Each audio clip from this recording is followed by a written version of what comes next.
Почитувани, ви благодарам што ја прифативте мојата покана да учествувате на оваа тркалезна маса, насловена како Северна Македонија помеѓу европската интеграција и српскиот свет. Како домакин и денешен и модератор, но и воведничар, ќе го искористам правото да направам еден вовед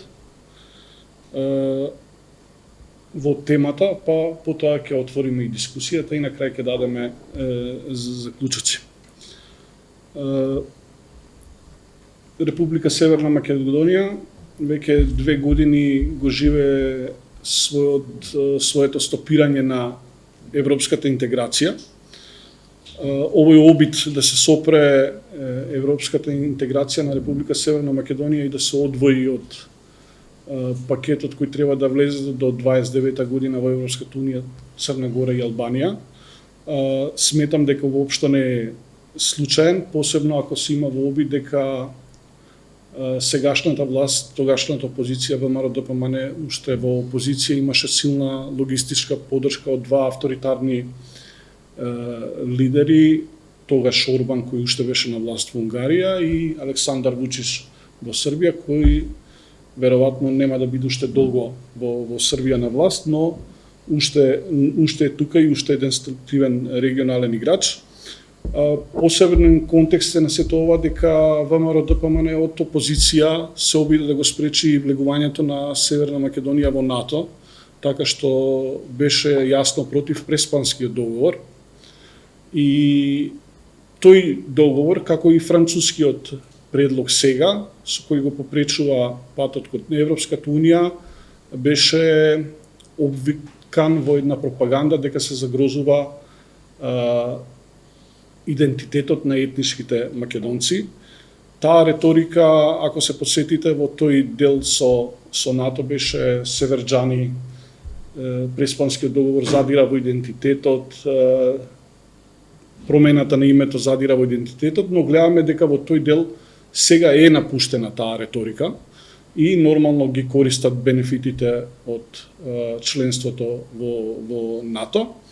Дури има моменти каде што знаат и да го пофалат Преспанскиот договор како добар пример, иако направија све за тој да не успее.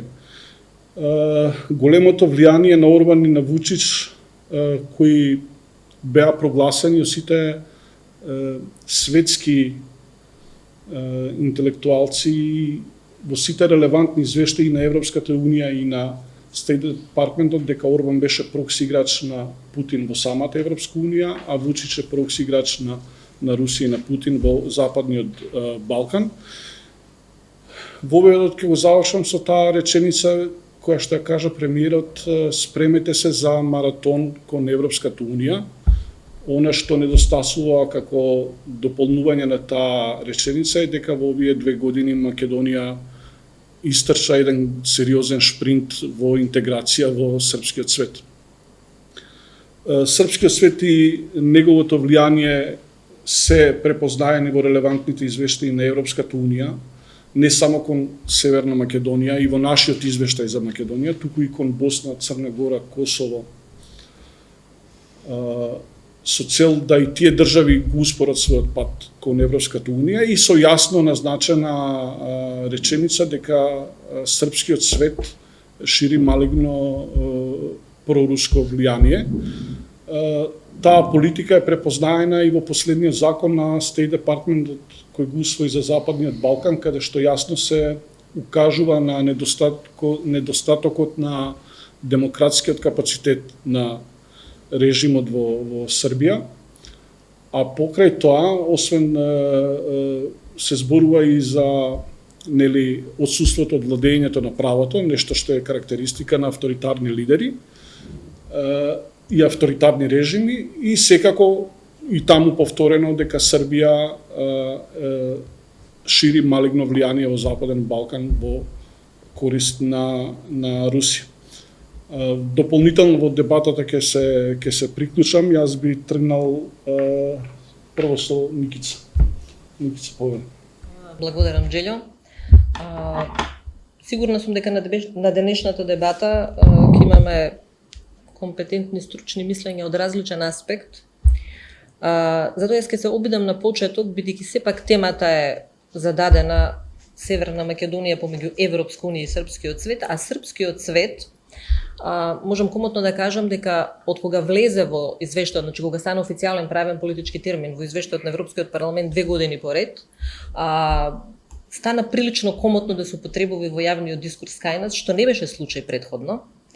Многумина, односно малкумина, не многумина, молча, малкумина збореа за влијанието на Српскиот свет, иако тоа влијание не може да го врземе ниту со власта на Александар Вучич во Србија, а најмалку можеме да го врземе со модерна Србија после 91-та година. Српскиот свет е многу подлабок историски концепт кој не секогаш носи назив Српски свет.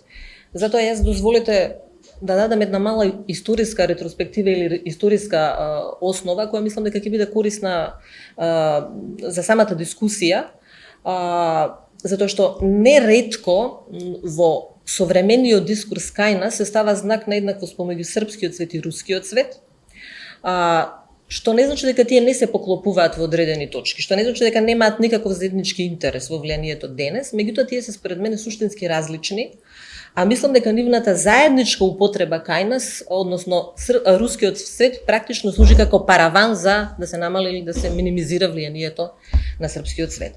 Српскиот свет всушност е хегемонизмот, големосрпскиот хегемонизам, еве така да го наречеме.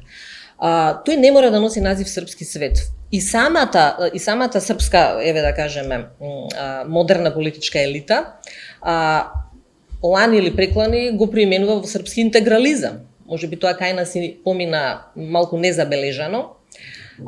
И Српскиот свет изворно е штетен за самата Србија првично и за српската култура, за српското современо општество, за српската либерална мисла, за српската интелектуална мисла. Меѓутоа во однос на Македонија, Српскиот свет пред се според мене е културолошки феномен, меѓутоа каков културолошки феномен? Српскиот свет располага, односно главниот таргет на Српскиот свет е територијата. Тие ја таргетираат територијата не само на Македонија, туку тие нели велат во секоја земја, секоја територија каде што живеат срби, тоа е Српскиот свет. Зошто им треба нив територијата наша, односно територијата на Македонија или Северна Македонија? Нив не им треба македонскиот условно кажано идентитет, македонскиот етнос, нив им треба македонската територија, каде што може да ја постават или каде што ја поставуваат основата за сопствената српска историја, меѓутоа не сопствената српска историја базирана на факти, туку српскиот наратив за тоа што е историјата, односно фикцијата на она што е историја. И таа подлога ја имаат во Македонија и во Косово извесно, односно деломно. Меѓутоа, центарот на наративот, на српскиот наратив е сепак Македонија. И во таа смисла, српскиот свет го сметам за еден културолошки феномен, на територијални претензии, преку узурпирање на историјата, каде што српската средновековна историја, која во голема мерка не се базира на факти, туку се базира на фикција, го узурпира пред се византиското наследство во Македонија. И тоа влијание некако е под радарот. Ние го гледаме политичкото влијание, ние го гледаме влијанието преку современата музика или преку турбофолк музиката или влијанието преку финансиското, економското и сето тоа друго влијание, меѓутоа сето тоа е постфестум. Тоа нема да може да се реализира доколку ја нема основата, а основата не е создадена после 91 година. Основата е создадена од Кралството Србија, односно нивното изворно перцепирање на Македонија како изворно српска територија. Српска територија и српска земја, што е многу важно. За разлика од тоа, рускиот свет, односно Русија, ја не би го нарекла ниту рускиот свет, во однос на Македонија има, би рекла, едно сосема друго влијание, затоа што, знаете, и Србија историски не е проруска култура. И Србија историски е прозападна култура. Тоа што тие сега се врзуваат за Русија е од сосема други политички, опортуни причини кои одговараат на настаните во 20 век. И јас би рекла дека српскиот свет се однесува кон Македонија на потполно ист начин, како што рускиот свет се однесува кон Украина. Зошто? И на едните и на другите им треба културолошки и цивилизацијски легитимитет кој го наоѓаат во тие две земји. Со други зборови, Русија смета дека нема основа без Украина, историски, културолошки и цивилизацијска основа и врска со најголемите култури на своето време, а најголемите култури на тоа време била Византија, односно Источното Римско царство. Врските ги наоѓа Русија преку Украина, не само со Византија. Целокупниот културолошки развој, еве малку само една дигресија да направиме за Украина, малкумина, можеби еве Џабир бидејќи нели е сега посветен да кажеме на таа тема, можеби повеќе знае за историјата на Украина. Украина е една од најстарите цивилизации. Значи случувањето на Црноморскиот брег, скитската култура, подосна културата, врските со Византија. Тоа се темелите што ги бара Русија во Украина. Тој легитимитет треба на Русија за да има, условно кажано, тапија дека е еднакво добра вистинска култура како и другите. На потполно ист начин или на многу сличен начин Србија ја третира Македонија. На српскиот свет, односно на великосрпската идеја, и треба основата културолошка на Македонија, каде што таа ќе ја постави основата на својата средновековна историја. Основата на српската средновековна историја се Немањичи. Целата историја на Немањичката династија, започнувајќи од Стефан Првовенчани, па до Свети Сава, главниот светител денеска на Српската православна црква, се врзуваат за Македонија. Ама на каков начин се врзуваат за Македонија? Затоа може би малку подоцна. Според мене, единствен начин каде што можеби би се допирало влијанието на српскиот и на рускиот свет, условно кажано, е Македонската православна црква, Охридска архиепископија. Тука може да го видиме дури и директното руско влијание. Меѓутоа, повторно, причината поради која Русија сака да ја придобие МПЦ на своја страна е нејзината битка за приматот со Константинопол, односно со грчкиот, со хеленскиот свет, како сакате наречете го, за разлика од Српската православна црква, која сака својот легитимитет да го извлече од узурпацијата на Охридската архиепископија. Па вие се сеќавате дека во рамките на Српската православна црква постоеше така наречената православна Охридска архиепископија, ПОА, па после се интегрираа, нели. Меѓутоа, каква врска има Охридската архиепископија со Српската православна црква? Кога Српската православна црква 22-та година го добива томосот, таа ги добива териториите на Охридската архиепископија, таа не го добива титуларот. Сега, ако вие имате нерасчистени односи, како што имаме за жал, а многу малку од тој безбедносен аспект ја третираат кај нас улогата на Македонската православна црква, тогаш ние имаме дупло влијание. И влијание на Русија, и влијание на српскиот свет. Јас ќе ви дадам само еден пример, за да не земам време, мислам дека за воведото доволно. Еве, да го цитирам Томосот. Томосот во 22-та година што вели? На кој ги дава? На кралството Србија, значи Вселенскиот патриарх, на кралството Србија, со оглед на тоа што таа после изминатите балкански војни од 1912-1913 година и до скорашната голема светска војна, Првата светска војна, е проширена, изголемена и подигната во едно големо и обединето кралство СХС. По милост и благослов Божји ги опфаќа во своите граници епархиите кои доскоро биле под канонска управа на Патриаршискиот Вселенски престол и тоа митрополиите: Скопска, Велешко-Дебарска, Пелагонска, Преспанско-Охридска. Врз база на ова, СПЦ вели дека е црква мајка, а дека е Охридската архиепископија МПЦ црква ќерка. И нашите, за жал, великодостојници на црквата тоа велат да. Па тоа е таква бласфемија историска, такво газење по сопствениот идентитет, и таква историска невистина. Меѓутоа, за оваа тема, тоа според мене е точката каде што се преклопуваат српскиот и рускиот свет. Српскиот свет на кој начин влие, и со ова завршувам, не се извинувам за времето што го завземав малку повеќе. Јас ќе ви дадам еден пример како според мене влијае српскиот свет, а е можеби неприметливо. 2024 година Археолошкиот музеј на Северна Македонија прославува 100 години од основањето. Па тоа значи дека е 24-та основан. 24-та година Македонија нема никаква државна форма, туку е дел од кралството СХС, Српска бановина.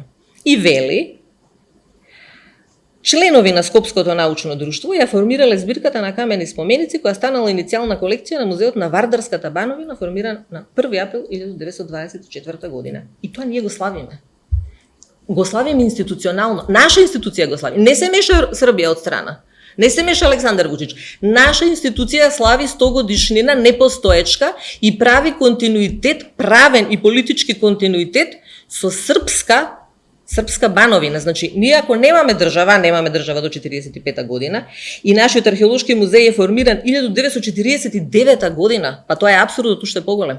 Значи ние само после 1945 година може да имаме правен политички континуитет. Ако ние извлекуваме правен политички континуитет од 24 година, па тогаш ние доброволно влегуваме во српскиот свет. Благодарам за уведот, Никица. Роберт, Европската Унија од една страна е стратешка цел на државата, како што беше и членството во НАТО. Од друга страна сме сведоци на оваа реторика дека тие кои ја буткаат таа агенда за остварување на стратешките цели на државата и на граѓаните се прогласуваат за предавници, малку шизофрено. Повели. Ти ја наслови оваа дебата меѓу Европската Унија и Српскиот свет. За жал, не постои некаков баланс сега во моментот меѓу тие два краја и во таа смисла не може во моментот врз база на сегашната политика на актуелната власт да се кажува дека има дилема. Значи, дилема нема. Ние сме заглавени во тој српски свет, за жал, веќе втора година земјата, како што и кажа Никица на почетокот, е надвор од сите евроинтеграции и тоа не е нешто што е еден сплет на околности. Тоа беше намерна политика, изградена политика која што земјата ја закочи на европскиот пат, бидејќи за среќа евроатлантските интеграции веќе беа завршени. Не може да речеме да се вадиме дека 2024 ние не знаевме и кој е Орбан и кој е Вучич и тоа е 2 години по руската инвазија и во таа смисла европската политика беше многу јасна во однос на сите овие глобални и регионални играчи, дури и доаѓањето на Трамп, барем од Европската Унија и од целиот прогресивен свет се знае како беше пречекано. Така што, за жал, Мицковски и ВМРО ДПМНЕ уште предходно уште во опозиција ја престроија државата во тоа да бидат во групата на некој начин, како ги нарекуваат, rogue countries, значи на несаглам влади во однос на целата европска интеграција. Во таа смисла, еден од главните приоритети во приближувањето кон Европската Унија е усогласувањето на надворешната политика целосно со политиката на Европската Унија. Владата до 24-та беше целосно усогласена и тоа можеше да се види. Ако следите што се случуваше од тогаш до сега, че Македонија за жал е во 7-те и 8-те најнестабилни, најшашави земји кои што водат некаква политика. Кој не ги гласа резолуциите на Советот за безбедност на Обединетите нации, кој не се устројува согласно тоа како гласа целата Европска Унија, тоа е Северна Македонија, Унгарија доскоро, меѓутоа не повеќе, и неколку други режими или политичари кои што водат своји недоследни и секако недемократски политики. Не случајно за вице-премиер и министер на многу важното Министерство за меѓуетнички односи беше донесен еден апсолутно некомпетентен и лош политичар, како што беше Иван Стојлковиќ. Така што сето тоа има консеквенци и таа консеквенца ја доведе земјата таму каде што е. Во таа смисла беше смислено, меѓутоа нели кратковидо, бидејќи убави воведи даде Никица, македонската култура исто онака како што е, да речеме, и украинската, значи сите и српската, сите земји кои што имаат аспирација да станат современи европски држави, својот идентитет и својата дистинкција ја базираат на европскиот културен контекст. Благодарение на европскиот културен контекст, нашите народи, а потоа и нашите држави се еманципираат. Во таа смисла, дури современа Турција, Турција на Ататурк, па и предходно Отоманската империја, сите својата современа историја и политички контекст го црпат пред се од просветителските стремежи и амбиции кои што настануваат, нели, и со ослободувањето на Америка, која што прослави 250 години, и со Француската револуција.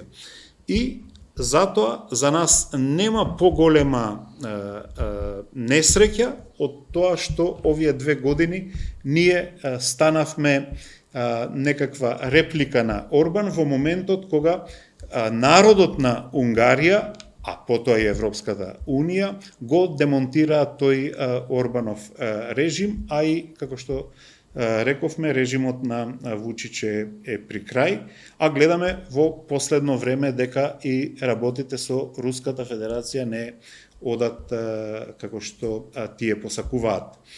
И да биде уште по-страшно е ова некапацитетност на актуелната врхушка да изгради државничка и долгорочна политика. Тие едноставно не успеа да ги проценат тековите пред се на глобално ниво и на самата европска политика и најчесто сега се соочуваат со задоснета памет. Во таа смисла и ова устројување со Преспанскиот договор и ова среќа, тоа е среќа не на актуелната власт, туку тоа е среќа на нашата земја, што ние сме сега дел од НАТО и сме дел од големото семејство и имаме некакви гаранции кои што можат да не заштитат од најштетните механизми. Така што во таа смисла велам, ова кратковида политика направи многу штета. И да мислите, значи, дека вие ќе добиете само затоа што вие ќе бидете министер или премиер подобри услови за разлика од официјалната институција председател или влада на републиката, тоа значи дека вие немате врска од институционализам и што всушност значи една современа демократска држава. Во таа смисла, цела ова домашна хистерија која што беше насочена и се уште трае околу така наречениот француски предлог или преговарачката рамка, за жал е недораснатост и на нашето раководство политичко од актуелната власт, но и на целата јавна сфера околу тоа дали може или не може да се добијат подобри услови само затоа што ние ќе тропнеме на маса, а некој друг демек нема да тропне. Тоа се такви никакви аргументи. Благодарам, Роберт, за воведот. Ана, гледаме сега вести во медиумите како новата власт, демократската власт во Унгарија, веќе почнува да го нели да води истрага околу кредитот од 1 милиарда. На воведот кажав дека и Орбан и Вучич беа силна логистичка поддршка на опозицијата која го блокираше НАТО патот на државата, а сега и опозиција на власт успешно го блокира и патот кон Европската Унија. Тоест го одложува, ние веруваме дека тоа ќе се смени. За жал или за среќа се потврди тоа што СДСМ цело време го кажува, имено дека кредитот и воопшто сите тие финансиски врски кои што ги остварува оваа влада и со црната интернационала, така да наречеме, и таа оска на авторитаризмот се потврди дека СДСМ е во право и во смисла на антиципација на тие ризици. И од тука би се надоврзала на претходните соговорници. Она што би додала нешто, а тоа е следно. Она што во моментов се случува во Македонија на овој расцеп помеѓу изолација и српски свет, нели, именуван од во европските извештаи, е фактот дека во Македонија има мултидимензионална криза, значи институционална е, демократска, целосен колапс на правна држава сите институции, но за мене индикативно и најзагрижувачки е фактот што во Македонија е извршена интервенција, когнитивна интервенција и САЈОП операции кои што, како што и претходно кажавте вие, почна да се одвиваат уште кога сегашната власт беше опозиција и кога по пат на инженирано јавно мислење и целосно компрометирана јавна сфера се успеа да се направи таква интервенција во свеста на луѓето да тие вистина почнат да веруваат и да го легитимираат тоа наивно и безсмислено верување дека нешто може да се смени во смисла на преговарачката рамка. И сето тоа не е нешто висма и јор, него тоа е операција која што е поддржана од Црната интернационала, која што датира уште, вие што читате повеќе историја, сигурно сте слушнале за Фране Барбиери, тоа се едни позиции каде што и самиот фашизам, нели, како настанува капитализмот, потоа клерофашизмот, и тие имаат свој реминисценции денеска и нивните вредносни мрежи се отелотворуваат и денеска во таа уствари оска, авторитарна, антидемократска, која што ги, нели, окупира прогресивците денеска. Што сакам да кажам? Сакам да кажам дека ова што во Европа се именува и тука како српски свет е една франшиза, една лиценцирана позиција на Црната интернационала, која што има апсолутно транснационална мрежна поставеност. И тоа е доказливо. И ние во нашето прогресивно семејство многу разговараме за тоа. Се обидуваме сега ги градиме тие мрежи на отпор, на прогресивен отпор, бидејќи сме сега веќе, значи тие се толку очити што нема веќе простор да не се реагира. Што направи СДСМ во тој контекст? Една од работите во таа прогресивна мрежа е Скопската иницијатива, каде што покренавме иницијатива барем во регионот да разменуваме оперативни податоци во врска со сите овие дезинформативни, когнитивни, психолошки операции, се што е на оперативно ниво. И сега еден податок ќе дадам тука, можда вие сте запознаени, можда и не сте, значи во врска со јавната сфера, медиумите и влијанието на не е веќе пропаганда, тоа туку е слопаганда и вештачката интелигенција, техноолигарсите, сето тоа заедно оди во пакет еден, во една таква психолошка интервенција која што мора многу силен еманципаторски пред све одговор да се даде, значи еманципаторски тон да му се даде, отпорот на таа линија мора да иде на едно ниво, а на друго ниво и со оперативни действија. Например, има шпекулации за тоа дека ќе влезат два нови медија могули овдека во земјата, што се од српскиот свет. Мислам Euronews и во другиот Уно, како се викаше, баш си го запишав. Не, Ало Србија, се извинувам. Потоа имаме на друго ниво овој што е Душан Адамовиќ, конзулот, познатиот, нели, конзул, специјален представник кој што веројатно води сметка многу за енергетските бизниси, извоз на струја, па потоа увоз на истата струја тука. Парите сега ги спомна Джелал од унгарскиот кредит и тука има веројатно еден циркулар кој што треба да се следи, медиумите мора да го следат и сето тоа во пакет кога ќе го заокружиме, гледаме дека ние имаме фактички борба со еден монструм и ќе завршам со тоа што го кажав и претходно, лично и стручно,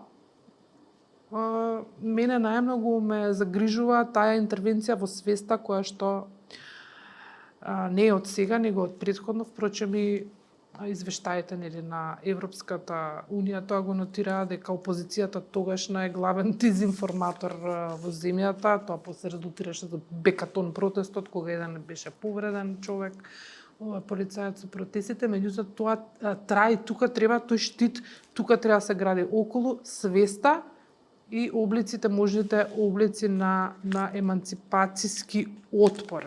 Понатаму ќе продолжам, имам и други тези, али ова е она што мене најмногу ме загрижува и би сакала можеби сите еве некоја контрибуција во тој правец да дадеме денеска како да се справиме со таа интервенција во свеста на луѓето, бидејќи де факто таа се случи. Фала. Петрит, фала. Ана, Петрит, никогаш северна, па ќе ја промениме преговарачката рамка и сите тие пропаганди паѓа една по една, се сеќаваш во предизборието и премиерот сегашен и претседателката на државата вика никогаш нема да го употребиме зборот северна, макар и ни го земале мандатот и така натаму. Сега е веќе тоа нормално. Па ќе ја промениме преговарачката рамка, веќе за тоа никој не збори, но пред ден-два добивме прв пат од министерот за надворешни работи, потоа и од премиерот една промена во реториката, па протоколот број 2 сепак не е во преговарачката рамка, што претходно го тврдеа. Иако Мицкоски вели, бугарите велат дека е. Да, сега бугарите велат дека не. Ние знаеме дека не е, ама они велат дека е. Јас би сакал повеќе, бидејќи последните неколку години се бавиме со анализа на странски малигни влијанија, на штетна пропаганда, на дезинформации, да се осврнам малку повеќе на тој дел, како ние дојдовме до оваа ситуација во Македонија. Се согласувам делумно, повеќе од делумно со работите што ги кажа Никица, но во однос на присуството на српскиот свет како концепт во Македонија.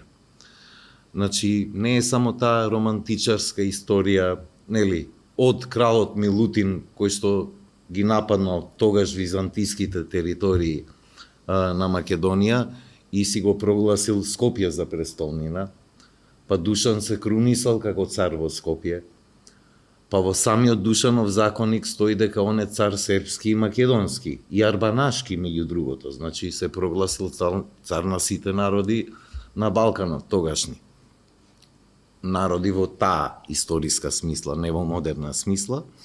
Значи, тој концепт е дел од српската политика, односно стара Србија, како што ја нарекуваат сега српските луѓето во политиката на Србија, во науката, академијата на Србија, во медиумите, нели, кога и да сакаат некаква порака да испратат кон Македонија или кон сојузниците, се користи Македонија не само за билдање на патриотизмот и национал-шовинизмот натре во Србија, туку и како некаква монета за подкусурување со Западот. Македонија секоја се користи, односно силното влијание што Србија го има во Македонија се користи како чип во таа игра. Сега, да не го заборавиме периодот на Социјалистичка федеративна република Југославија, кога Скопје го правеше тоа, најчесто тоа што го минуваше Белград. Некогаш дури и поревносно од самиот Белград, особено во политиката кон тогашните народности. И целата таа преселба на албанците со сила во Турција и така натаму и така натаму. Единствен момент кога има некаква дивергенција во време на тогашна социјалистичка Македонија од српската политика, делумно во време на либерализмот на Глигоров и Крстец Црвенковски и малку посилно со Петар Гошев и Тупурковски, кои што едноставно беа првите македонски политичари кои што малку повеќе скршнаа од политиката која што ја водеше тогашна Србија во Југославија. Тука се корените на силното влијание. И Србија има политичко влијание, разузнавачко влијание, се уште старите врски функционираат, медиумско влијание, академско влијание силно во Македонија. Тоа ние го видовме не само во 90-тите години, како се одвиваа работите тука на политичката сцена, го видовме и во 2001 година, за време на конфликтот, го видовме и подоцна, особено во периодот од како се смени власта 2006 година, го видовме и за време на 27 април, кога српски разузнавач беше виден во собранието, што барал таму, се дозна и подоцна какво било влијанието и какви соработки имало помеѓу тогашната власт и српските разузнавачки служби, за Македонија да се дестабилизира и за среќа не се случи тоа, што беше можеби една од намерите да се втурне во граѓанска војна. Го видовме и за време на 2014 година и наративите, особено после кога се засилува руската пропаганда во Македонија и таа соработка со тогашниот режим на Груевски, каде што почна да се зборува за обоените револуции, нели дека тоа што се случува тука кај нас е копија на тоа што се случуваше во Украина. Концептуално, сега српскиот свет не е, иако политички, тој, нели, велат, општо прифатено е дека Вулин прв го употребува, но како синтагма, како поим, можете да го сретнете во српската литература уште од 19. век. Најпрвин како некакво културолошко значење на вредности, културни вредности, традиции и така натаму. Потоа, дека тоа зборува повеќе, ги надминува тие рамки и оди зборува, нели, за териториите каде што живеат србите, нели, за диаспората, што е општо прифатен светски термин, но тука има, освен диаспората, не се третира како нешто што е надвор од државата, туку како нешто кое што треба да биде опфатено во таа една држава каде што сите срби треба да живеат. Тука ги имам, мислам и, нели, во поново време, кој почнал да го користи овој термин пред да го популаризира Вулин. Еве и во Југославија, диаспората во Австралија во 90-тите, српската диаспора го користи тој поим, а се засилува во периодот 2013-2016, ги имате радио Снага народа, Црногорско радио, но со регионално зрачење. Александар Раковиќ, еден од попознатите националистички историчари кој што го втемелува и теоретски тој поим, портали разни и така натаму. Сега доаѓаме малку да конкретизирам. Не се согласувам баш дека српскиот свет и рускиот свет се разликуваат толку концептуално, дека како концепт пропагандистички, српскиот свет е во поново време, во последните 10-15 години, копија на рускиот свет, функционира преку истите методи, значи тоа е силна медиумска пропаганда, дезинформација и силно разузнавачко влијание. Користејќи не само актери во медиумите, во академијата, во црквата, но и во политиката. За жал, на македонската политичка сцена тоа влијание е распространето во сите политички партии.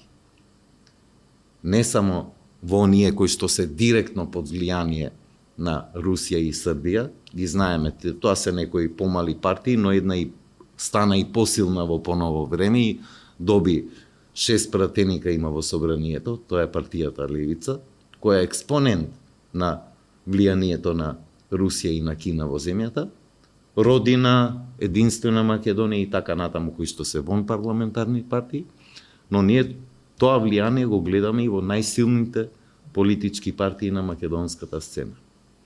Некои делови од некои партии се отцепија, може би тоа влијание сега некаде послабо, но некаде посилно, но ги има и во водечката владеачка, и во водечката опозицијска партија. Ние сме за тоа свесни.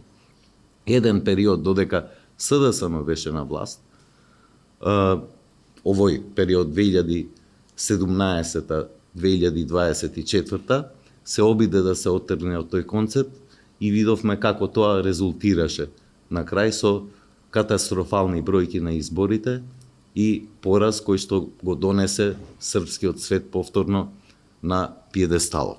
Сега, уште неколку работи во врска со влијанието за ВМРО ДПМН. Не сакам да зборувам повеќе, бидејќи влијанието и претходно за време на режимот на Груевски и сега е очигледно.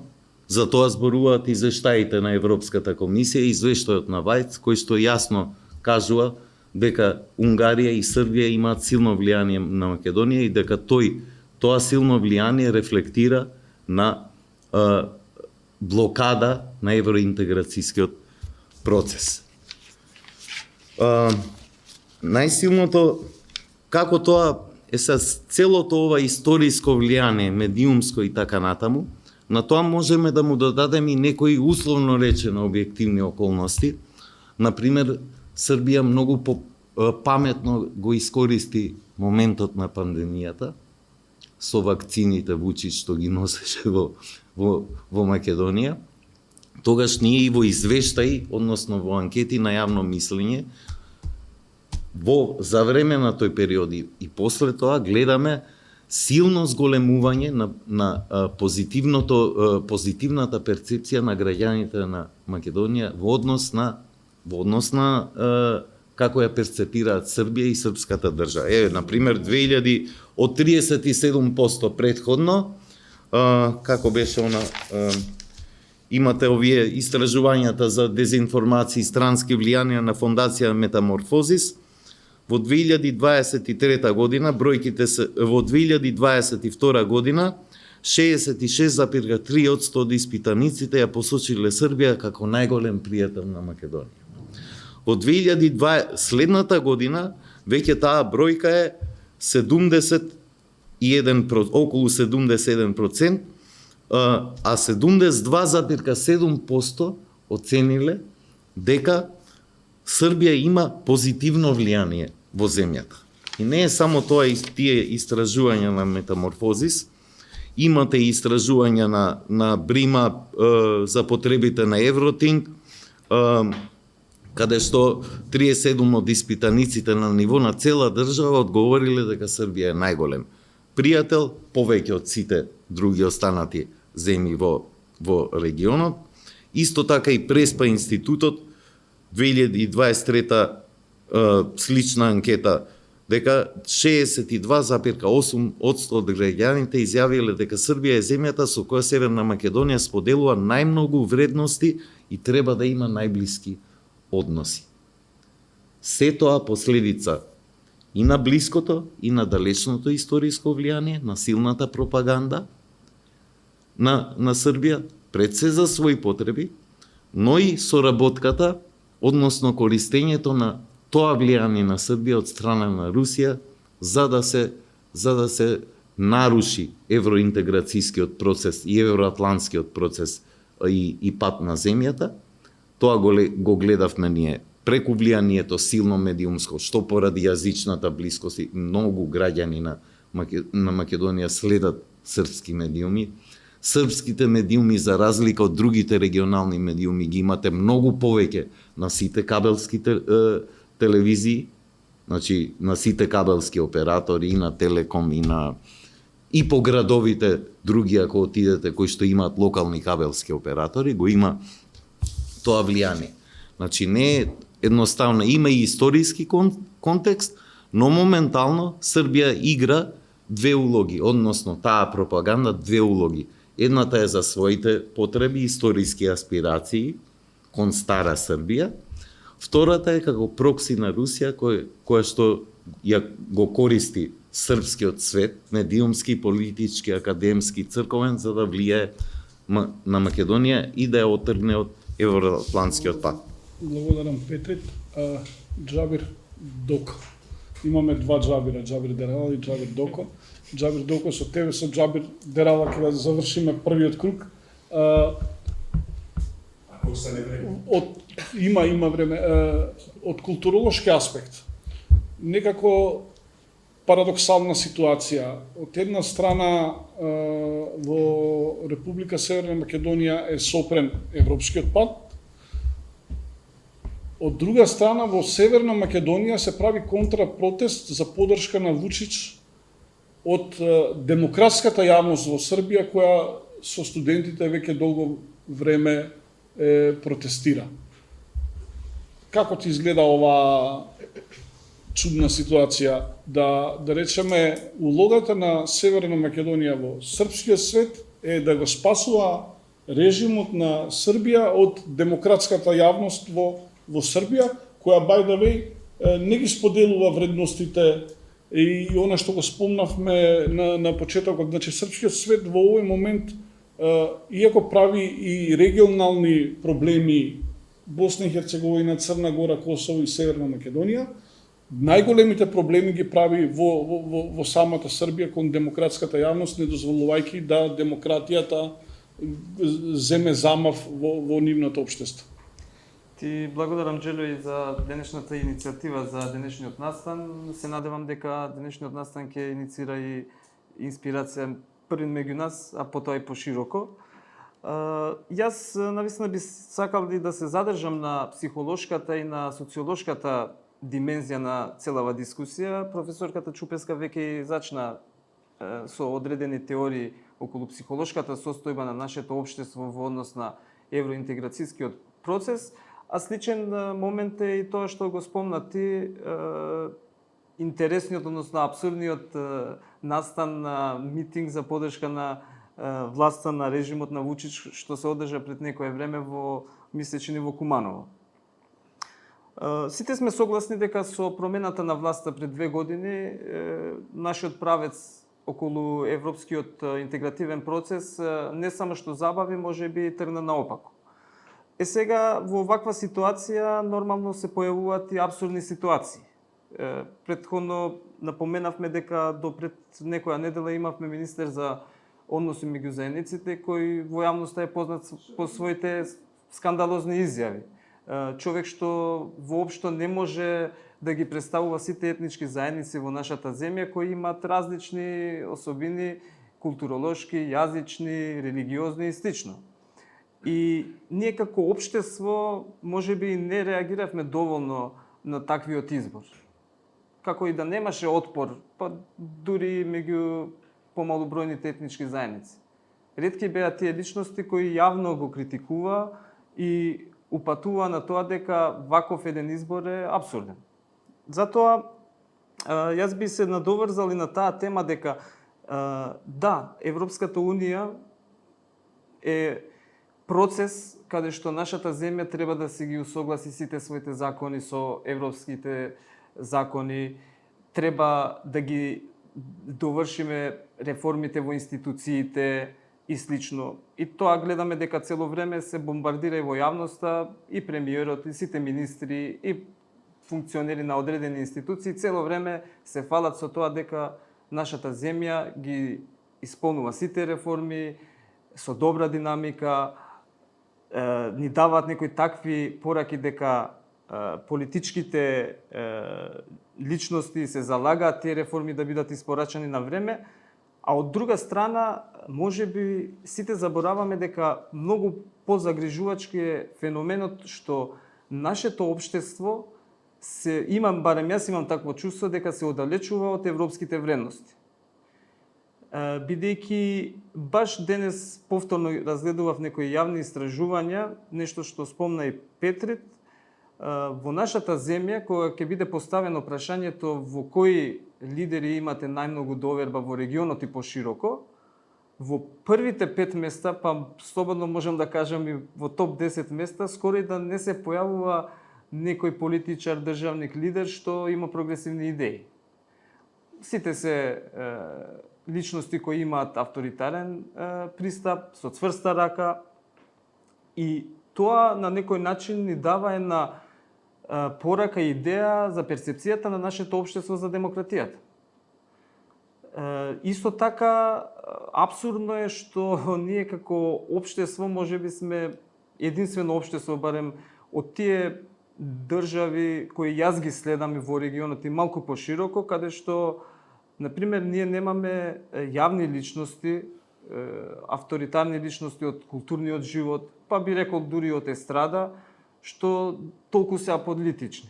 Дури најкомерцијалниот настан на светот, наградите на Оскар, секогаш наметнуваат некои политички пораки, активизам и слично, а кај нас имаме една апсурдна ситуација, или се аполитични јавни личности, или пак се додворуваат на власта. Дури доаѓаме до ситуација каде што дури и стендап комедијата не само што бега од политички теми, почнува да биде гласило на некој градоначалник, на некој функционер, на некој министер и слично. И ова е една апсурдна ситуација, една психолошка криза на општеството што несомнено дава поддршка на авторитарни режими. И баш тоа ме потсеќа на теоријата на хегемонија на Грамши, кој вика дека само преку сила не се задржува власта и моќта. Туку тоа се прави и преку овие баш алатки, како што се јавните личности, образованието и слично, каде што сите ги наметнуваат истите наративи, истите пораки, истите идеи, и веќе обичниот граѓанин ја губи перцепцијата на реалност и воопшто не сака ни да размислува дали тоа е вистина или не е. И се создава една општа прифатена согласност за сите теми, како што еве и премиерот ни кажува дека па ако треба ќе чекаме и уште децении и децении за да бидеме дел од Европската унија, и некако општеството тоа го прифаќа без да има некоја поголема реакција.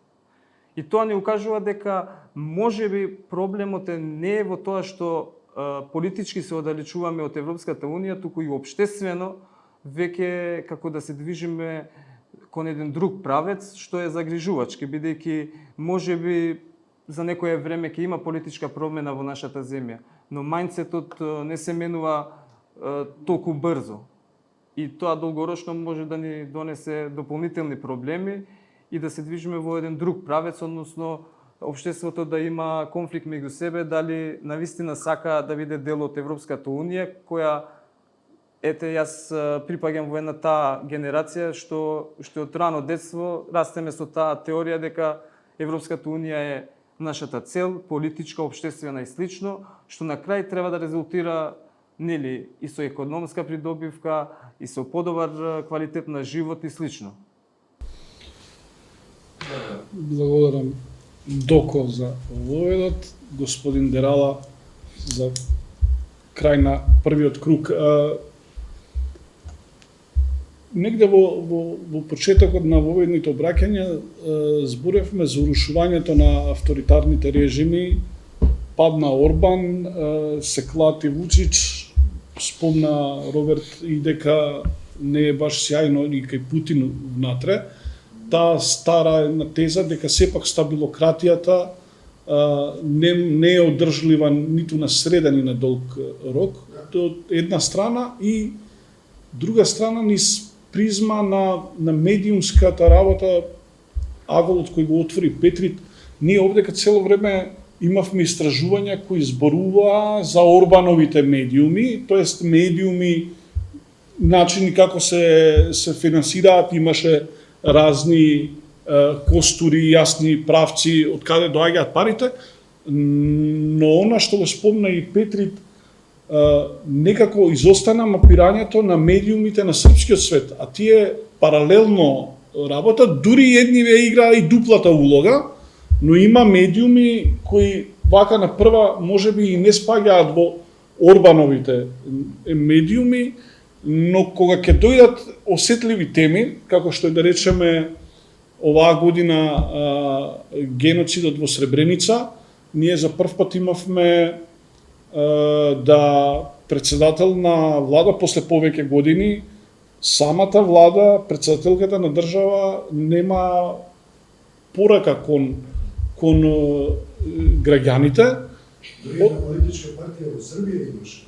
Не една, повеќе. Повеќе и овој. Граѓански организации. И од една страна се сведе да и дел од медиумите на македонски јазик воопште не известија, иако имаме пораки со години од Европската унија дека тие кои го релативизираат или не го признаваат геноцидот во Сребреница нема место за нив во Европската унија.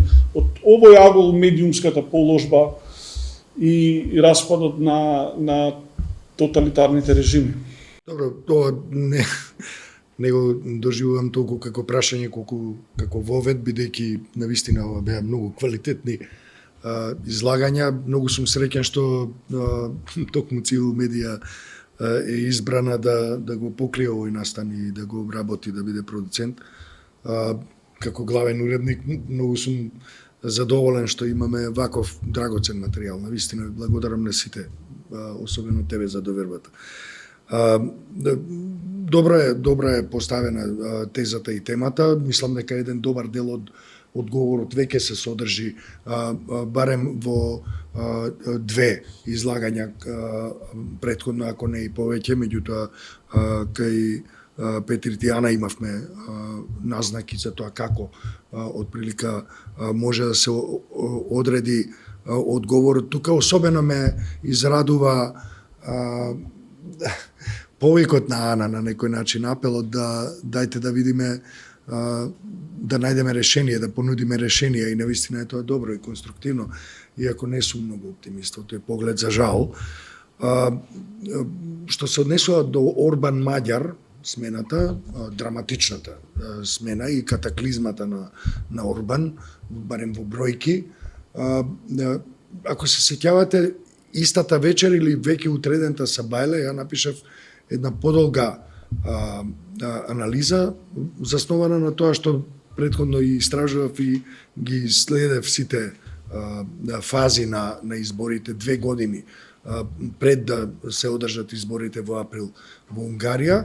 И врз основа на тие истражувања, не само мои, туку и на моите колешки и колеги во Цивил, предупредив дека Орбан како фигура, како лик, па дури и делумно како структура, да, падна. И тој се демонтира во моментов. Меѓутоа, бидете убедени во една работа.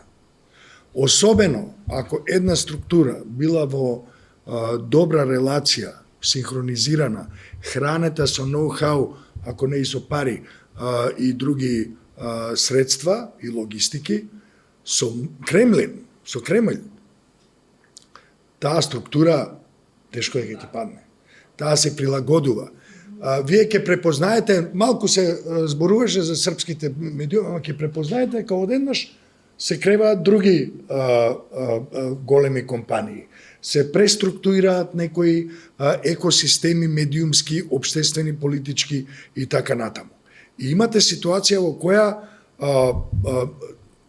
голем дел од таа структура се притајува и останува. И ја мислам дека тоа, јас не сум бил никогаш во ниедна институција до сега, државна или владина, меѓутоа, знам, меѓутоа, еве вие ќе ми кажете, дали не препознавте во времето на 2017-2024 година силна инсталација која едноставно во почетокот многу беше тивка, притаена, но за кратко време, за релативно кратко време, ја мислам дека не повеќе од 6 месеци, дури и помалку, таа структура веќе доби свое лице и обличие и доби своја функционалност која во 2018 година доби сосема јасни контури. И кога сме веќе кај 2018 година, сакам да ме подсетам на една изјава на Олег Шчербак, поранешниот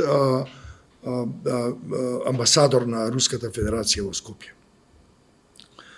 Тој на покана не на Министерството, на покана на Факултетот за безбедност, зборуваше на една тркалезна маса од 2018 година, некаде во почетокот на летото, значи малку пред да се, некој месец пред да се одржи референдумот за прифаќање на Преспанскиот договор. Некои го викаат за промена на името, ја не видов промена на името. И тој таму многу јасно, мислам дека речиси дословно ќе го цитирам, но еве да речеме, да прифатиме нека е парафраза. Тој рече: внимавајте што правите, значи на земјата и се обрати, на Македонија и се обрати, велејќи внимавајте што правите. Затоа што засленувањето во НАТО и вашите НАТО аспирации може да ве доведат во ситуација да ја имате слична, истата судбина со Украина. Сега, знаете што, тоа е 2018 година, 4 години пред целосната инвазија врз Украина. Меѓутоа и 4 години по првата инвазија, делумната, нели, во Крим и Донбас. И тука сакам да го поврзам српскиот свет, евроинтеграциите и рускиот свет, бидејќи тие се српскиот и рускиот свет се еден организам, како што е организмот на дел од организмот е и Орбан, дел од организмот е Јанша, дел од организмот е Фицо, Матео Салвини, Додик и нели вождот од Белград, кој е начело на една политичка, културна, финансиска, подземна, ако сакате, медиумска и безбедносна структура која е целосно вгнездена во земјава. Да се разбереме, Северна Македонија може да влезе во Европска Унија само под еден услов. Ако со тоа се согласи Белград. И во еден момент Белград може и да каже да, ќе влеземе во Европска Унија, откако претходно ќе бидат поставени сите механизми на тој начин да може српскиот свет и понатаму и во европски услови да функционира, да контролира наративи, да контролира економски, безбедносни, политички, социјални процеси, меѓуетничките односи, односот кон Косово, кој не го спомнавме, а кој очекував дека ќе добие барем ехо, бидејќи Србија, Русија кон Украина се однесува и онака како што Србија се однесува кон Косово, заради тоа што таму е нели срцето, душата, духот на Србија во Косово е. Според она што е наратив од секогаш. И сега е таков тој наратив. Тој стои таму. И заради тоа го имате вие оној однос во српските дури и прогресивни кругови, каде што речи се и нема разлика од она што го имате вие кај Вучич или кај Вулин. Намерно го спомнувам, не го знаете зошто. Нели, врските со ФСБ, предавањето, следењето и предавањето на руски и други опозиционери и така натаму. Заради тоа што вие имате ситуација која имате кога еден прогресивен србин, еден прогресивен член на академска или граѓанска организација или така натаму. Вели, знаете што, сето тоа, Европа, да, човекови права, демократија, Вучич доле, овие четници треба да се исчистат, ние треба да се ослободиме од ова. Али ако збориме за Косово, видите, до последниот србин во светот, додека постои еден србин во светот, тој нема да се согласи со независно Косово. И знаете, вие тука имате една ситуација во која истото ќе го видите и во нашата земја, во Северна Македонија. Огромен број од луѓето со кои се познаваме, се гледаме, ги знаеме нивните мислења, ќе го кажат истото. Истото ќе го кажат. И заради тоа ја мислам дека ситуацијата не е таква што можеме да очекуваме да се да најдеме лесно, дури не знам колку и да се трудиме, решението или излезот од српскиот свет не можеме да го најдеме, особено, како што кажав, затоа што тој е синхронизиран целосно со рускиот свет, бидејќи српскиот свет е на некој начин една бабушка или матриошка од рускиот свет. И знаете, што и да се случи во земја во поглед на Европска Унија, ако мрднеме, тогаш тоа ќе биде повторно со некаква согласност или некаков формат на согласност од Белград. Заради тоа што вие, ако имам уште една поента, само многу кратко да ви кажам, што се однесува до интеграцијскиот процес. Знаете што? Извонреден изговор е бугарското вето во 2022 година. Извонреден изговор е. Заради тоа што да не беше бугарското вето, ние ќе имавме многу поголеми проблеми всушност. Бугарското вето е најмалиот проблем на Северна Македонија во поглед на ЕУ интеграциите. Најмалиот. Затоа што вие имате проблеми, освен тоа што културолошки, економски и така натаму имате изморедно голема зависност од ентитети или од држави кои не се во демократскиот блок, туку и заради тоа што имате проблеми со владењето на правото, буквално по сите хоризонтали и вертикали во сите 6 кластери, особено ако погледнете во делот кој се однесува и на меѓуетничките односи. Ако погледнете во делот кој се однесува на децентрализацијата, таа е запрена во 2004 година, пета колку што направи СДСМ тогаш, толку тука заврши негде од прилика децентрализацијата. Тоа е многу сериозен дел од ЕУ интеграцијскиот процес. Човековите права, знаете, бугарското вето престана да биде бугарско вето, односно билатерален процес, спор во моментот кога се донесе европската рамка. Од тој момент бугарската заедница или бугарскиот дел од народот, кој треба да влезе во уставот, станува прашање на човековите права. Ништо друго.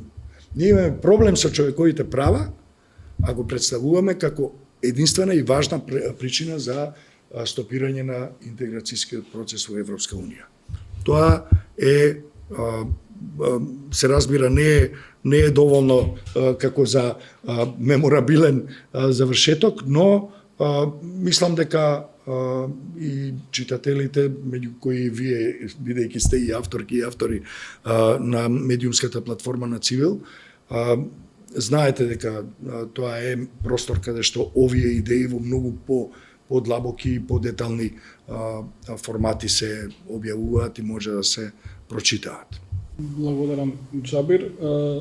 Успеавме сите да го скршиме рекордот и во ведните обраќања да бидат еднакви и на вториот круг. Да, мислам дека на трети круг веднаш доади. Да, чисто да завршни зборови. Јас ќе го запазиме истиот редослед. Ќе се обидам да бидам како домакин концизен. Кажав дека дури по прашањето на Сребреница се гледа негативното влијание на српскиот свет, но има уште еден индикатор кој го пропуштивме за коментара, тоа е отсуството на реакција на македонските државници во делот на изјавата на Снежана Пауновиќ, министерка за државна управа и локална самоуправа во Србија, која рече да кога би имала можност етнички би го очистила Косово. И сега ние како соседна држава од нашата влада официјална реакција на една таква изјава а Македонија беше земјата каде што во обидот, кога се случуваше обидот за етничкото чистење, тие луѓе беа префрлени тука и таа изјава доаѓа многу кратко после одбележувањето на геноцидот во Сребреница. Она што би сакал да дадам еден агол е дека имаше овдека во дел од медиумите после последниот инцидент во собранието да се стави банирање на коментари на темата околу српскиот свет, со тоа што сакаше да се стави една етикета на сите нас дека тоа е шовинизам и е удар врз српскиот народ. Ксенофобија и шовинизам. Спремајки се за ова, но и оваа тема која работам долго време, дури имаше дел од медиумите,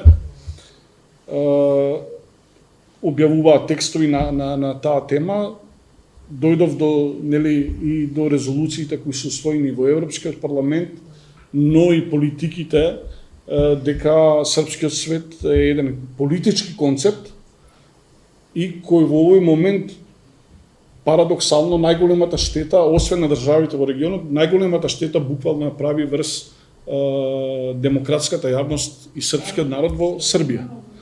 И од тој агол сакам да потенцирам и затоа и дојдов до оваа идеја да го разговараме ова за да го потенцирам тој факт, затоа што го видов како еден обид да се воведе еден вид на цензура на дебатава, која од ден по ден станува посуштинска во нашето општество, од сите агли, и блиска историја, и стара историја, и актуелна политичка историја.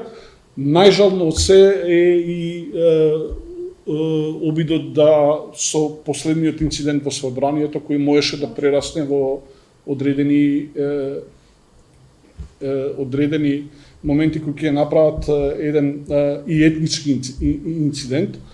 Во вредностна смисла, она што мислам дека е дел од дебатата, дали Европска Унија, Македонија заглавена, Северна Македонија заглавена помеѓу Европската Унија и Српскиот свет е во суштина дали е Северна Македонија спремна за демократски вредности и транспарентни институции наспроти авторитарен режим и корумпирани и затворени институции, дали е спремна за еден стабилен економски раст наспроти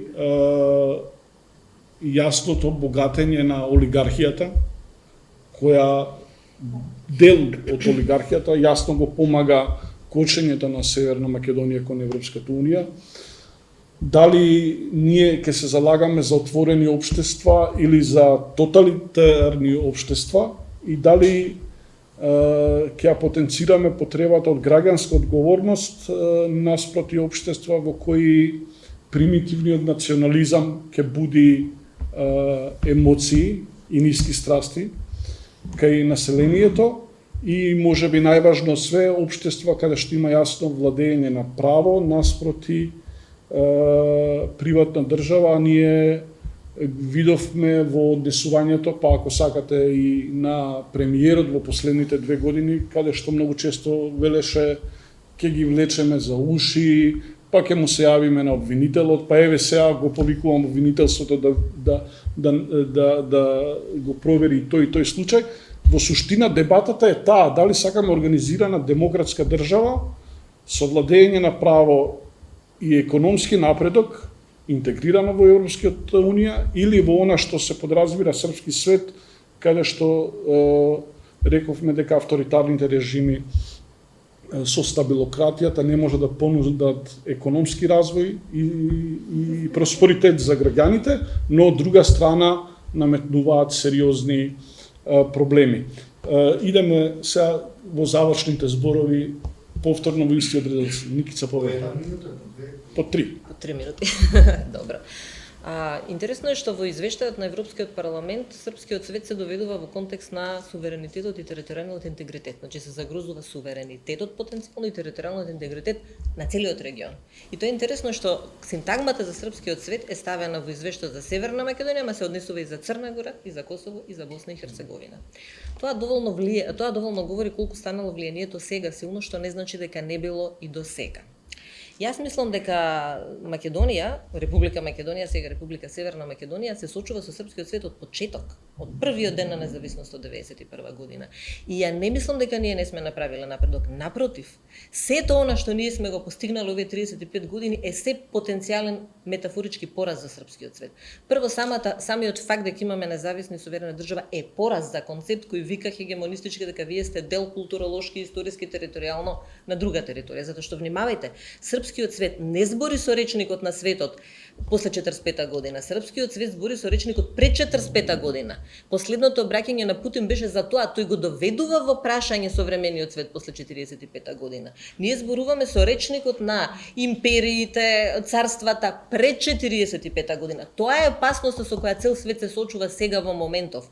Тоа е загрозувањето на меѓународниот правен поредок. Со тие аргументи и со тие зборови збореше и Орбан. Он збори со империјални зборови. Он не збори за Унгарија, он збори за Австро-Унгарската империја ја има во смисла. И он затоа ги таргетира и Србија и Хрватска. Ние со тоа имаме проблем. И ние затоа српскиот свет треба да го гледаме како империјален хегемонистички проект, меѓутоа не од сега, туку од пред 45 година. Значи целата наша независност е всушност своевидна борба со српскиот свет. 95 година времената спогодба не е удар. Времената спогодба се носи на Совет за безбедност. Советот за безбедност дава согласност и Русија. Значи сите даваат согласност Македонија да биде независна држава со двете резолуции што следат. Времената спогодба, знаете дека атентатот врз председателот Киро Глигоров се случува непосредно после времената спогодба. Времената спогодба ја тегнеме до 2018 година, до подпишувањето на Преспанскиот договор. Тоа е всушност исто. Преспанскиот договор е всушност времената спогодба. Ние правиме од тоа како да е некој нов договор, како да не знам што сме направиле. И е многу интересно што времената спогодба е всушност во 3 точки. Не мешање во внатрешните работи на другите соседни држави, во преамбулата да се тргне се што се однесува на монополизирање на историјата. Ние се уште после 35 години имаме проблем со монополизирање на историјата. Ние кога ќе кажеме Македонија и македонско, ние мислиме на нешто друго, ние не мислиме на Северна Македонија. И тоа е тој наратив кој за жал не се навикнувале граѓаните, затоа што ние од 45 година имаме територија која не е историскиот и географскиот регион на Македонија и ние требаше до сега да се научиме да го споделуваме заедно со Грција и Бугарија, на кои секако сме упатени. Времената спогодба, Охридскиот рамковен договор, договорот со Бугарија, се е во функција на демонополизирање на историјата, демонополизирање на нашиот или на наративот што може би бил и нормален и вообичаен за држава како што била СФРЈ, како што била Југославија и одговарал на таа политичка реалност, која Југославија реално била прозападна држава, не била проруска држава, реално гравитирала, реално била помогната од Западот и реално тие дозволувале на некој начин таа да биде централната моќ. Кој ќе го наследи, кој ќе ја наследи моќта на Југославија? Тоа е битката. И Србија ја води таа битка. Она сака да биде регионален лидер. Ама за да биде регионален лидер, тука и е Бугарија, за да биде регионален лидер, тука и е Грција, така. Има други регионални лидери и ја води преку нас. И ние сме колатералната штета. Затоа јас мислам дека 35 години независност и се што стигнавме до овдека е огромен напредок. Со што сме биле соочени како општество, мислам дека некој еден ден можеби ќе дознаеме. Мислам дека се уште не знаеме со што сме биле соочени како општество, со какви се обструкции, со какви се внатрешни и надворешни влијанија, ама сепак сме стигнале. Станавме членка на НАТО и сме пред прагот на Европската унија. И бидејќи сме пред прагот на Европската унија, и бидејќи немаме апсолутно никакво вето формално, практично нема како да се блокира државата и се активира на овој начин како што се активира српскиот свет. Джабир убаво го објасни целиот тој, нели, повеќе слоен, да кажеме, повеќе слојно влијание. Така што мислам дека јас не би била толку голем песимист. Да, точно, се согласувам дека наративот е апсолутно узурпиран, меѓутоа чинот дека се е до тој степен узурпирано, чинот дека толку агресивно се оди на секој начин. Внимавајте, уште една дигресија ќе направам. За соседна Србија мислам дека или Петрет или Џабир збореше, не се сеќавам се, извинете. Во Србија се можеш да спомнеш освен Европска унија. Значи тоа е најголемиот греф. И Сребреница. Имаше дури сега имаше претепување на Владимир Арсенијевиќ, познат уметник, само затоа што сакаше да не знам што сакаше да обележи, нешто ситно, скромно да каже нешто за Сребреница. Европската унија е главниот проблем, затоа што во Европска унија паѓаат овие наративи, во Европска унија паѓаат и границите. Вие ако сте членка на Европска унија немате граница. Европска унија е централниот демократски стожер во светот во моментот, не само во регионот. И вие замислете, ако немате вие граници, вие нема да имате потреба од никаква хегемонија. Вие немате граници, вие имате правила, вие имате владење на правото, вие имате историја базирана на факти, вие имате природно инклинирање кон регионите кои ви припаѓаат. Ние природно инклинираме кон Грција и кон Бугарија. Луѓето кај нас природно се врзани затоа што споделуваме заедничка, не заедничка историја, заеднички обичаи, заедничка култура, заедничка храна, заеднички начин на живот. Вие не може вештачки тоа да го држите дека ние треба да бидеме врзани со Србија затоа што сме биле 45 години или не знам колку во СФРЈ. Така што јас мислам дека барем во овој круг треба да бидеме оптимисти, бидејќи знаете колку сте гласни за темата и колку ги кажувате на различен начин или со факти или со различни гледишта, мислам дека и Џабир спомна, другиот Џабир, дека граѓаните се апатични. Има милион причини зашто граѓаните се апатични. И мислам дека апатијата на граѓаните е единствениот механизам кој им остана да кажат дека не се согласуваат со ова што се случува. Благодарам. Роберт. Да. Па добро, значи 2 години како ова власт владе и погледот нели на најстарата демократија американската, тоа е така наречениот midterm, нели сега е момент граѓаните да резимираат дали овие 2 години видоа политики кои што носат просперитет и кои што Македонија може да ја направат, еве таа е излитена фраза се кажуваат, пристојно подобро место за живење. За жал не е така и државата пука и се распаѓа по сите шавови, при што нашата, затоа и ја правиме оваа дебата, ова седнување во скут на српскиот свет е најлошата политика. Во таа смисла, граѓаните треба да се прашаат дали сакаат да бидат последната енклава, последното прибежиште на еден свет кој што се распаѓа. И ако Орбан, нели како што го прибра Орбан нашиот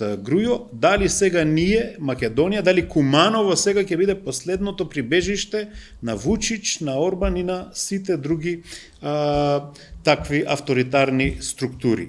Мислам дека во таа смисла мораме да се свестиме како држава и како јавност и да ги повикаме на отчетност, значи на отрезнување од оваа машина недемократска, авторитарна и медиумска и секаква во која што сме. Значи нема да им стане на граѓаните подобро и од тие причини треба хипокризискиот однос кон стварноста и ставањето на главата во песок како нојот, како општествено поведение да се напушти и да се делува и граѓански, и политички, и интелектуално, и критички за таа ситуација да се промени. Благодарам, Роберт. Ана. Па оно што би го кажала како заклучна угледба е дека европскиот пат на Северна Македонија е се уште екзистенцијално важен во смисла на демократски опстанок и дека тука целата прогресивна јавност без разлика дали припаѓа на партија, на граѓанска организација, медиуми, ќе мора некако да на еден начин да соработува. СДСМ имаше повик за фронт за вистина и правда, што подразбира борба во оваа смисла, меѓутоа и во платформата се понуди една долгорочна визија која што ќе брани, например, надворешна политика на македонски мултилатерализам, што значи врзување со демократскиот свет, а не со авторитарните позиции до линија на Карни, да речеме. Потоа сериозни, оперативни и институционални одговори нудиме на она што го адресирав претходно, тоа е факт-чекинг, вистина, резон и враќање на политичката суштина врзана за демократските вредности и секако институционалната отпорност е многу важна и целата платформа практично тоа го сугерира со се разбира економски, еколошки теми, се што е актуелно, современо и прогресивно. Но она што е новиот момент за кој што посебно се осврнува платформата, тоа е новиот суверенитет, значи концептот на нов суверенитет кој што ја изоставува конзервативната логика на територии, туку на личен интегритет, поединечна слобода, вредност, еднаквост, солидарност, правда и обавезно дигитална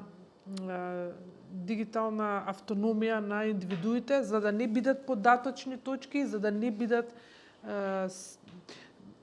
мета на психолошки интервенции за кои што претходно зборував, а кој што може да се осигура и веќе се случува тоа во Европската унија преку основните EU акти, DSA актот, Digital Data актот и така натаму, четирите акти на EU кои што се доколку не влеземе во EU нема да ги имаме актите, доколку не влеземе во EU нема да имаме обвинителство кое што ќе биде непристрасно и така натака. Значи европската приказна, демократијата и резилиентноста се клучните позиции на СДСМ во оваа демократска борба за демократија. Благодарам, Мана. Петрит.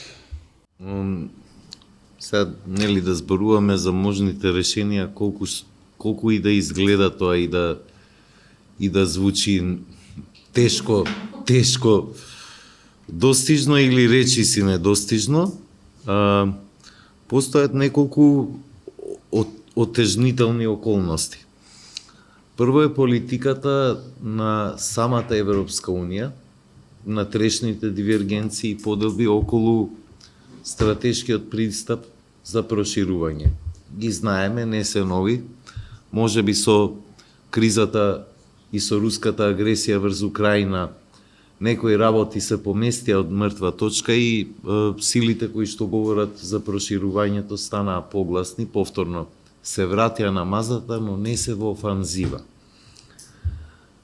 Наспроти, долгогодишната офанзива на европските сили кои што велеа стоп за проширување, сега дајте малку ние внатре да се консолидираме. Во однос на влијанието на српскиот свет, овие два извештаи на Вајд се прв пат каде што тоа влијание се спомнува. Предходно ние имаме 30 годишно влијание на штетно влијание на српската политика во земјава. И тоа, јас колку што се сеќам, во ниту еден извештај не е спомнато. Ни одоколу, ни имплицитно, ни експлицитно. Мислам дека европската политика се уште во Србија игра со два коња. Значи, се уште се поддржува некои структури во самата Европска унија го поддржуваат Вучич, затоа што Вучич им изгледа далеку попристоен актер од некои по-хардкор проруски сили, кои што функционираат дури во рамки на самата опозиција. Често пати дури и тоа самиот Вучич и структурите околу него го користат за да кажат ако паднам јас ќе ви дојдат овие.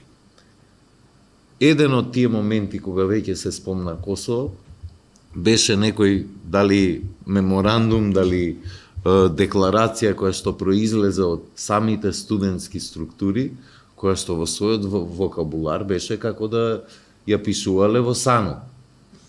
Значи, дури и по хардкор, по-радикална од политиката на Вучич, кој што нели еве сега ќе пусти некој министер, па и самиот кажа дека никогаш нема да се откажат, па некој портпарол таму во ЕУ вчера или завчера изјавил да се воздржат ама не го спомнува експлицитно Вучич, туку да се воздржат двете страни од радикални изјави кои што го подкопуваат процесот на диалог. Значи, дури кога имате вакви експлицитни изјави од страна на високи представници на српската држава, нема таква реакција од Европската Унија, за разлика од политиката кон Косово, која што до неодамна беше и под санкции, поради, тие политики на Албин Курти, кој што исто така користи вакви политички моменти, не са секако и опортуно за да си ги засилува своите политички позиции внатре. Значи, јас не гледам во Европската Унија некоја сила која што нам ќе ни помогне, да, механизмите големи и робусни на Европската Унија ќе ни помогнат секако да се приближиме, но треба и политички интервенции, да не ги наречам сега така, можеби пресилно звучи, за разлика од влијанието што го имала, например, американската политика кај нас, која што интервенциите биле и институционални, финансиски и така натаму, но и робусни политички интервенции, кои што ја спасиле земјава повеќе пати. Од распад, од не само политички, него и воени и други интервенции од соседите, почнувајќи од тоа Милошевиќ кога ни влегуваше со војска кога сакаше и така натаму, со 300 војници американците ја отцртаа границата. Да не збориме за како дејствуваше Пердју во време на 2001 година, како се дејствуваше кога дојде Хојти тука ден после 27 април. Таква сила и таква интервенција нема од Европската Унија.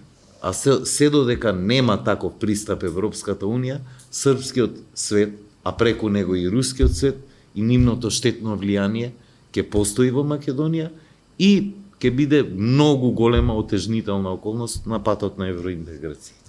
Благодарам, Петрит. Завршни зборови Џабир Доко. За крај, јас би сакал да бидам умерен оптимист. Свесен сум дека се наоѓаме во една тешка ситуација општествена. Државата не само во надворешна политика има сериозни проблеми и со економијата, и со меѓуетничките односи. Полека почнуваме да станеме едно агресивно општество што се манифестира и во обичниот живот. Денес луѓето не бират да молчат само заради тоа што се плашат дека нешто ќе им се случи. Но самата агресија што се појавува и на социјални мрежи, и јавното линчување, и таргетирање на одредени личности, на некој начин создава една ситуација луѓето да се тргнат од општествените ситуации. Особено младите стануваат се по аполитични, не сакат да бидат дел од општествените процеси, но мораме да сватиме дека ако сакаме државата повторно да се врати на една вистинска трака, која ќе не носи и до Европска Унија, и до едно попрогресивно општество, мора да се создаде еден поширок фронт, каде што ќе бидат вклучени и синдикатите, и политичките партии со можеби различни идеологии, но иста цел, и невладениот сектор, и интелектуалците, јавните личности, на некој начин да се создаде повторна некоја клима, како што беше за времето, впрочем и на рушењето на режимот на груевизмот. Тоа не е лесен процес, свесен сум дека тоа бара и време, и ресурси, и знаење, и трпеливост, и премногу енергија, и жртвување. Но мислам дека сега како општество барем би требало да сме малку поискусни за разлика од пред 10 години, да не дозволиме ваквото движење на општеството да трае како во време на Груевски, туку порано да интервенираме и да не дозволиме да влеземе во некоја траекторија која не знаеме каде ќе не води. И затоа јас би завршил со една таква позитивна порака, каде што очекувам во идниот период да го расшириме фронтот, да не се придружат дополнителни и организации, и граѓани, и интелектуалци, и да дадеме позитивни пораки, позитивни примери, да мотивираме младите особено да останат тука и да се борат за иднината на оваа земја. Само така можеме да извлечеме позитивен резултат. Благодарам, Џабир Доко. Дерала, завршни зборови. Добро, апропо ЕУ и извештаите од ЕУ, тие обично, особено добрите извештаи од ЕУ што доаѓаат или од Европарламент и така натаму, обично доаѓаат доцна или предоцна, кога веќе работите се тотално заглавени и излезени од контрола. Инаку што се однесува до суверенитетот, Украина нас научи дека суверенитетот не се губи со тенковски колони, со окупација, со инвазија. Тој се загрозува, се разбира, да привремено знае да биде прашање на опстанок и така натаму, но тој не се губи. Не се губи, само се загрозува. Знаете ли кога се губи суверенитетот? Суверенитетот се губи кога туѓите интереси ќе почнете да ги прогласувате за своји. Тогаш се губи суверенитетот. Кога туѓите наративи ќе почнете да ги прогласувате за здрав разум. Тоа е губење на суверенитет. Кога тоа ќе го видиме, кога тоа ќе го сватиме, кога ќе излеземе од своите ровови или апатијата, што би рекол Џабир Доко, тогаш има шанси да направите нешто. А кога можете да ги направите тие нешто? Како можете да излезете од рововите?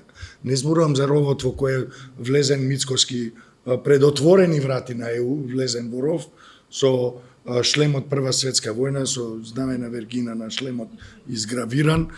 Не зборувам за тоа. Зборувам за рововите во кои се граѓанките и граѓаните паднати. А тоа се рововите на апатијата, на безизлезноста, на чувството на изолираност и така натаму. Инаку, во Москва, нели, и за Белград, никогаш не им било важно кој ќе дојде на власт. Добро. Секогаш им е подобро да дојде на власт некој што е супер соодветен на нив, како што е, да речеме, моменталната гарнитура на власт, веќе 2 години. За нив е многу важно да ги одржат структурите кои го навигираат општеството, системот, економијата, тоа е најважното. Структурите. Значи, не им е важно дали е Зоран Заев, Ковачевски или Мицкоски на власт. Во принцип, они се разбира дека има своји погодности кога е Мицкоски, малку е потешко кога е Заев и така натаму, не е битно. Меѓутоа, имате ситуација во која они, тоа е долгорочна операција на влијание, хибридна операција, ако сакате, нели, популарен е тој збор, знаете што е хибридна војна. Тоа ви е како хибриден автомобил, пола на Стојанче, експертот за хибридни закани Стојанче Ангелов ќе ви каже подобро за тоа. Мене, ако јас не сум толку добар во тоа, не се, тие работат на тие ешалони кои се влезени во економијата, во политиката, во безбедноста и се разбира, не ја заборавајте црквата. Но не заборавајте уште еден елемент, а тоа е подземјето, криминалното подземје. Замислете. И тоа има своји линкови со официјалните структури, политички и воени структури во Кремљ, а со тоа се разбира и во другите краци на таа мрежа, односно на тој екосистем. Благодарам. Дозволете уште еднашка на сите најискрено да ви се заблагодарам за присуството, вашите излагања.